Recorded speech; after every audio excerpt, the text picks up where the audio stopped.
Hello students of class fourth.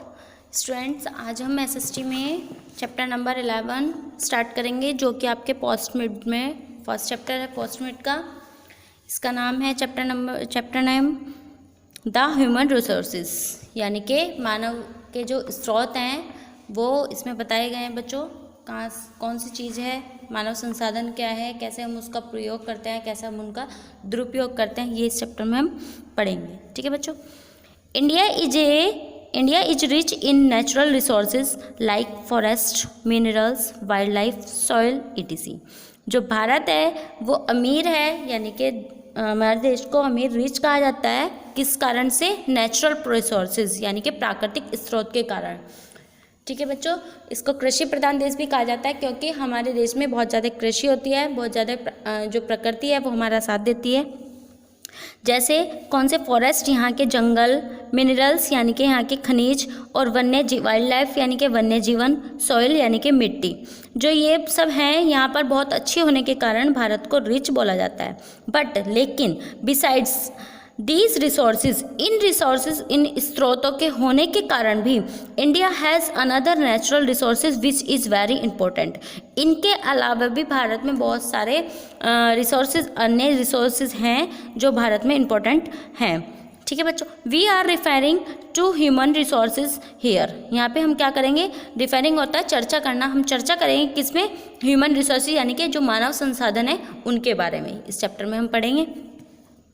Human resources are abbreviated as HR। Human resources है जो उनका संक्षिप्त रूप, अब्रिविएटेड होता है बच्चों संक्षिप्त, यानी कि उनके छोटे रूप में हम उससे क्या कह सकते हैं? HR। क्या कहते हैं? HR कहते हैं। The human resources are responsible for using the natural resources in the best possible way. जो ह्यूमन रिसोर्सेज हैं, यानी कि जो मानव संसाधन के मानव स्रोत हैं, वो रिस्पॉन्सिबल हैं किसके यूज़ के लिए? प्राकृतिक स्रोत के लिए। प्राकृतिक स्रोत का यूज़ हम कैसे करते हैं, किस प्रकार से उसका बेस्ट वे से कर सकते हैं, यानी कि उनको अच्छा कैसे बना सकते हैं, कैसे उन्हें सबसे ज़्यादा उपयोग में ला सकते हैं, ये किस पे निर्भर करता है? मानव पे निर्भर करता है, प्राकृतिक स्रोत का वो कैसे यूज़ करता है। ठीक है बच्चों।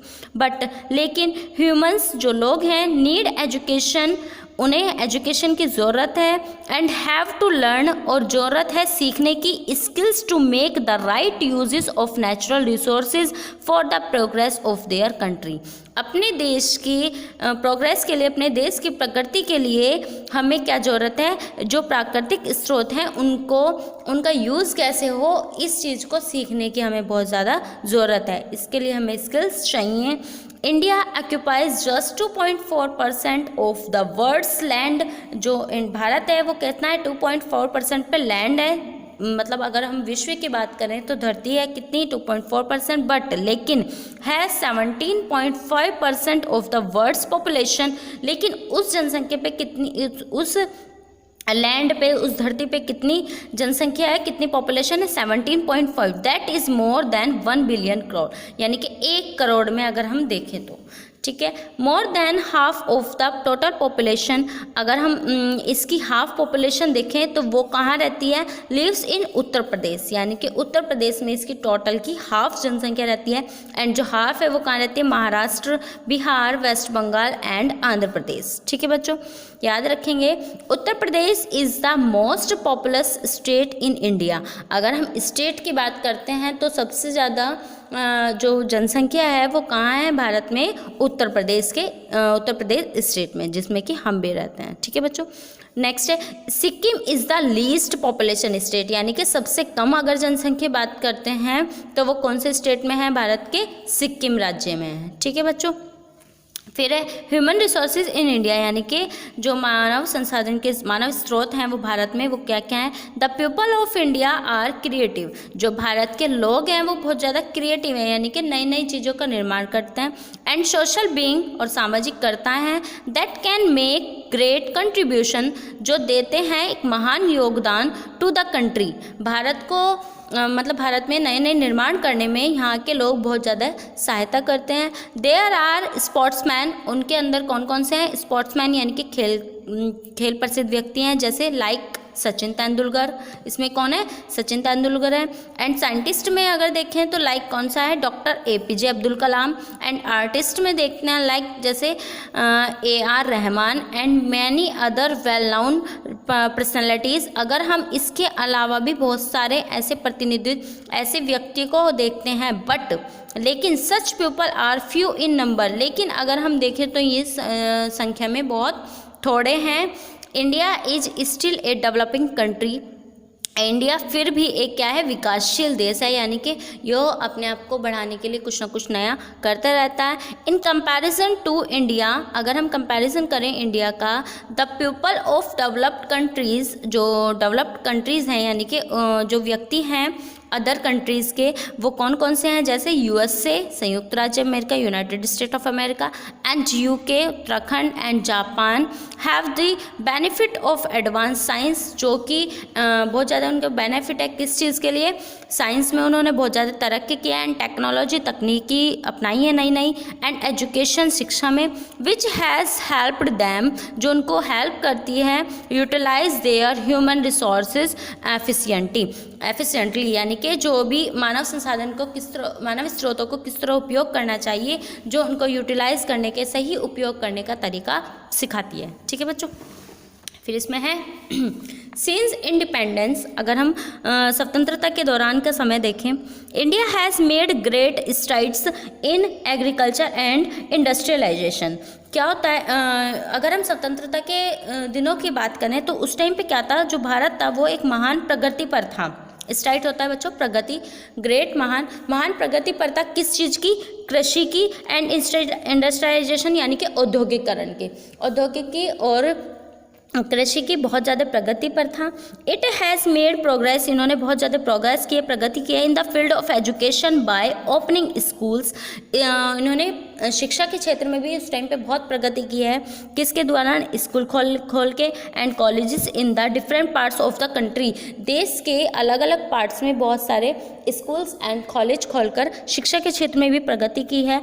The life span of the average Indian has also improved with the setting up of many hospitals। बहुत सारे हॉस्पिटल्स सेटिंग करके, यानी कि बहुत सारे हॉस्पिटल का निर्माण करके भी क्या किया है? इम्प्रूव किया है, विकास किया है। किसमें? भारतीयों ने किस चीज़ में? Life span of the average, औसत को बढ़ाया है। किसके? जो मरने की संख्या थी यानी कि उनको कम किया है, नए नए हॉस्पिटल का निर्माण किया है जिससे कि हर एक बीमारी का इलाज ढंग से हो सके। हाउएवर, हालांकि India has still a long way to go before it can be called a developed country. इतना होने के बाद भी आज भी भारत को क्या कहा जाता है बच्चों? डेवलप्ड कंट्री, यानी कि एक विकासशील देश कहा जाता है। दिस इज़ बिकॉज, क्यों यह ऐसा इसलिए है क्योंकि एवन टुडे, आज की अगर हम बात करें, थाउजेंड्स ऑफ पीपल, हजारों लोग आर स्टिल इलिटरेट, क्योंकि आज भी बहुत सारे लोग इलिटरेट है। इलिटरेट होता है बच्चों निरक्षर, जो पढ़े लिखे नहीं हैं, एंड पुअर, और बहुत ज़्यादा गरीब है। इसके सबसे बड़े दो ही कारण हैं बच्चों, निरक्षर होना यानी कि पढ़ा लिखा न होना, एंड पुअर होना यानी कि गरीब होना। ये सबसे बड़ा यहाँ का रीज़न है कि आज भी भारत को विकासशील देश कहा जाता है, यानी कि ये अपनी पूरी तरह से विकसित नहीं हुआ है, इसका विकास धीरे धीरे चल रहा है। There is no unequal distribution of wealth among the people of India. जो भारत के लोग हैं उनके बीच में वेल्थ यानी कि धन, और अमंग उनके बीच में जो भारत के लोग हैं उनके बीच में अनइक्वल डिस्ट्रीब्यूशन है, यानी कि सभ्य समानता से डिस्ट्रीब्यूशन, समानता से बंटवारा नहीं होता है। किस चीज़ का? कोई ज़्यादा अमीर है तो वो और ज़्यादा पैसे कमाकर और ज़्यादा अमीर होता जा रहा है, और जो गरीब है वो गरीब सिर्फ 2 रोटी खा के और ज़्यादा गरीब होता जा रहा है। तो जो वेल्थ है यानी कि जो धन के मामले में कोई भी यहाँ पर समान नहीं है, कोई बहुत ज़्यादा अमीर है तो कोई बहुत ज़्यादा गरीब है। हाउएवर, हालांकि टुडे, आज, there are some rich Indians, आज हालांकि हम बात करें कुछ अमीर लोगों की, जैसे लाइक नारायण कृष्णमूर्ति। इसमें से कौन सा है? फर्स्ट नंबर पे नारायण कृष्णमूर्ति, द अंबानीज एंड रतन टाटा। ठीक है बच्चों, who are using their wealth, जो अपने धन का यूज़ करते हैं, टू हेल्प द पुअर, जो गरीब लोग हैं उनमें बांटकर अपने धन का यूज़ भी करते हैं। We should also do to same, हमें भी ऐसे ही कुछ करना चाहिए, जो गरीब लोग हैं उनकी सहायता करनी चाहिए। ठीक है बच्चों, फिर है the ever growing population of India is the main reason for the people's poverty. अगर हम पीपल्स पॉवर्टी यानी कि लोगों की गरीबी की बात करें तो उसका सबसे बड़ा मेन रीज़न क्या है, सबसे बड़ा मेन रीज़न क्या है, एवर ग्रोइंग पॉपुलेशन यानी कि बढ़ती हुई जनसंख्या। यहाँ पर दिन प्रतिदिन बहुत ज़्यादा जनसंख्या बढ़ती रहती है और जनसंख्या बढ़ती है और काम कम हो रहा है, इस कारण भी यहाँ पर जो भारत है वो तरक्की करने में थोड़ा कम रह जाता है। एंड इलिटरेसी, और वही मैंने बताया निरक्षर यानी कि पढ़े लिखे ना होना और जनसंख्या का बहुत ज़्यादा बढ़ना।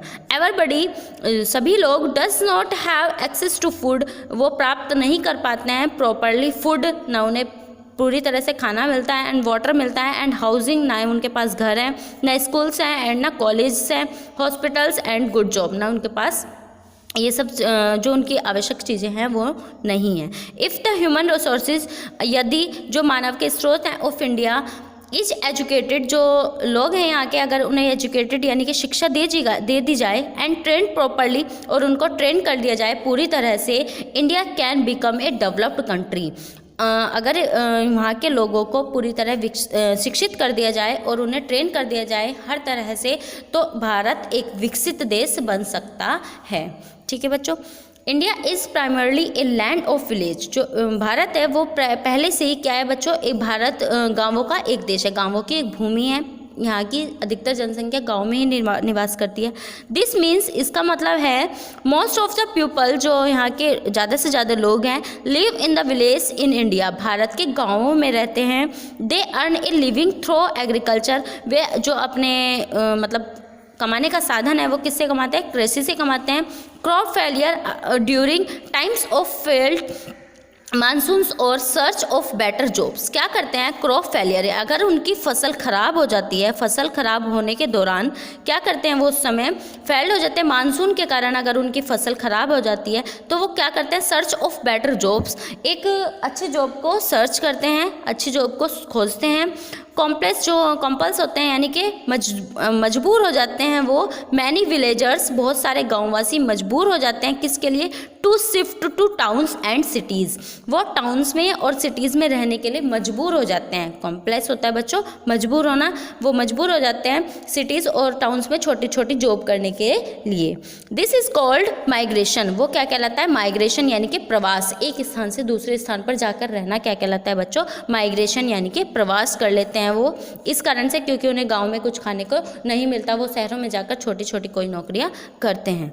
इन टाउन्स एंड सिटीज़, टाउन्स में, कस्बों में, और सिटीज़ में, शहरों में, हाउएवर, हालांकि, they can not find good jobs उन्हें नहीं मिलती है, and their dreams are shattered, और जो उनके सपने होते हैं यानी कि वे करना चाहते हैं बड़ी सी खेती और उनसे बहुत सारे पैसा कमाना चाहते हैं, लेकिन उन्हें नहीं मिल पाता, तो क्या होता है, उनके जो सपने होते हैं स्ट्रेच हो जाते हैं यानी कि बिखर जाते हैं, उनके जो सपने होते हैं वो पूरी तरह से बिखर जाते हैं। They make their earning by working on daily wages, working as laborers, drivers, domestic servants etc. वो क्या करते हैं, अपनी जो अर्निंग करते हैं यानी कि जो अपनी कमाई का साधन बनाते हैं वो क्या करते हैं, बाय वर्किंग ऑन डेली यानी कि एक दिन का कितना रुपए मिलेगा उस हिसाब से कार्य करते हैं। वर्किंग ऑन लेबरर्स, लेबर की तरह, मजदूर की तरह उनका कार्य करते हैं। ड्राइवर बन जाते हैं या फिर डोमेस्टिक कोई भी पालतू काम कर लेते हैं, घर में ही घरेलू काम करके अपना काम चलाते हैं। ठीक है बच्चों, फिर आगे है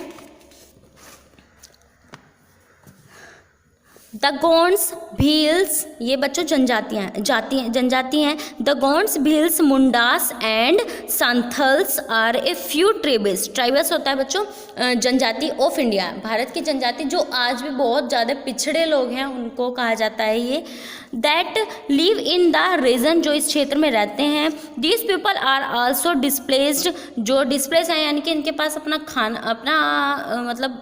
अपना रहने का स्थान भी नहीं होता है। And force to find new homes, और फोर्स करते रहते हैं न्यू घर के लिए, ड्यू टू डिफोरेस्टेशन होता है, ये जंगलों में रहते हैं बच्चों, चूँकि डिफोरेस्टेशन है पेड़ों की कटाई होने के कारण ये क्या कर रहे हैं, जंगल भी नहीं बचे हैं तो ये इधर से उधर घूमते रहते हैं। इनकी हालत बहुत गंभीर होती है बच्चों। ये जनजातियाँ हैं कुछ, कौन कौन सी? गोंड्स, भिल्स, मुंडास एंड सांथल्स। ठीक है, फिर है बच्चों हार्नेसिंग ह्यूमन रिसोर्सेज। हार्नेसिंग होता है बच्चों ऊर्जा प्रदान करना। जो मानव संसाधन है, मानव स्रोत है, उन्हें किस प्रकार से सहायता दी गई है, सरकार ने क्या किया है उनके बारे में ये इसमें बताया गया है।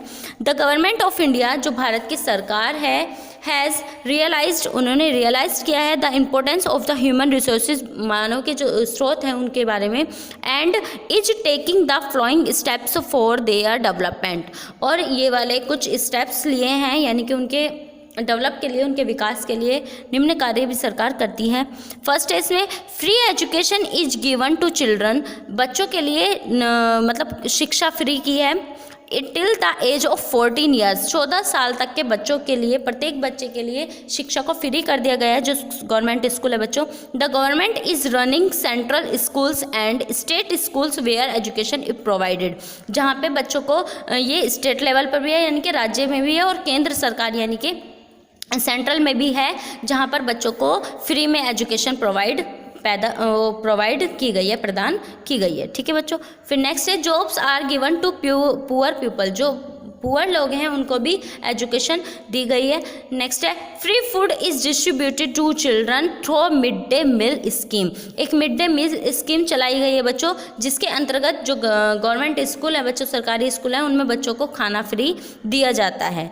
In 2011 the government has integrated a plan to provide shelter to every homeless Indian. 2011 में क्या किया है बच्चों, जो सरकार आई थी उसने क्या किया है, इंटीग्रेटेड टू प्लान, एक प्लान किया है क्या, प्रोवाइड करने के लिए, प्रदान करने के लिए शेल्टर यानी कि छाया देने के लिए एक ऐसा घर भी निर्माण किया है भारत के लोगों को घर भी दिया है। प्राइमरी हेल्थ सेंटर भी खोले हैं एंड हॉस्पिटल्स भी खोले हैं, have been open where free medical treatment is given, जहाँ पे बच्चों को फ्री में मेडिकल यानी कि फ्री की दवाई, फ्री का ट्रीटमेंट भी होता है। अंडर ए स्कीम, इस स्कीम के अंदर हेल्थ इंश्योरेंस भी बनाया गया है। Is being provide to poor जो गरीब लोग हैं उन्हें हेल्थ इंश्योरेंस दिया गया है, यानी कि जो वे पैसा खर्च नहीं कर सकते, अगर उन्हें ज़्यादा गंभीर बीमारी है तो उनका ये कार्ड बना दिया जाता है बच्चों, और उसमें फ्री में उनका इलाज किया जाता है। इन दिस द पुअर, इसमें क्या होता है, द पुअर जो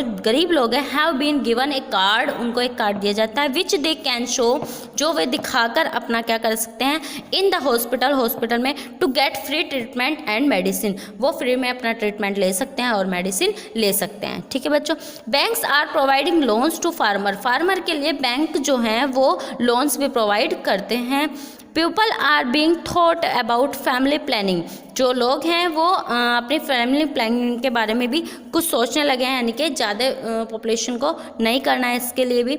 land and houses are being allotted to the people, जो पुअर लोग हैं उनको धरती और हाउस भी बना कर दिए गए हैं। ठीक है बच्चों, ये सब गवर्नमेंट के द्वारा किया गया है।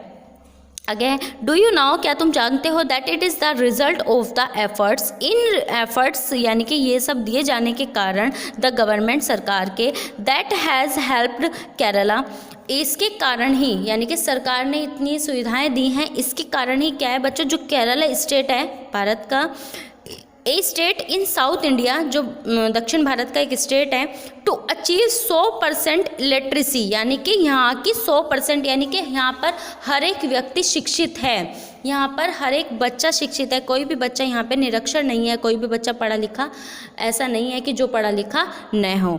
ठीक है, यहाँ पर 100 के 100% बच्चे पढ़े हुए हैं, बूढ़े हों चाहे, वहाँ पर वृद्ध शिक्षा भी वहाँ पर चली है बच्चों।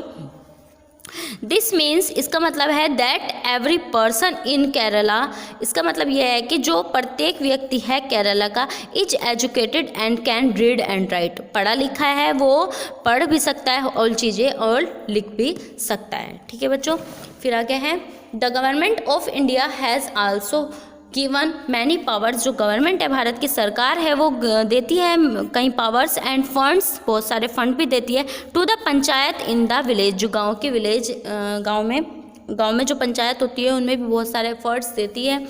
द विलेज हेड्स, जो विलेज का हेड होता है, गांव का प्रधान होता है, यूज दिस पावर, इस पावर्स का यूज़ करता है, एंड फंड्स का, for the welfare of the people in the village, जो गाँव में वेलफेयर होती है, उसमें जो मतलब उसमें पता लगाया जाता है कि कौन व्यक्ति किसका कैसा चल रहा है, उसके लिए हेल्प करता है जो गांव का प्रधान होता है।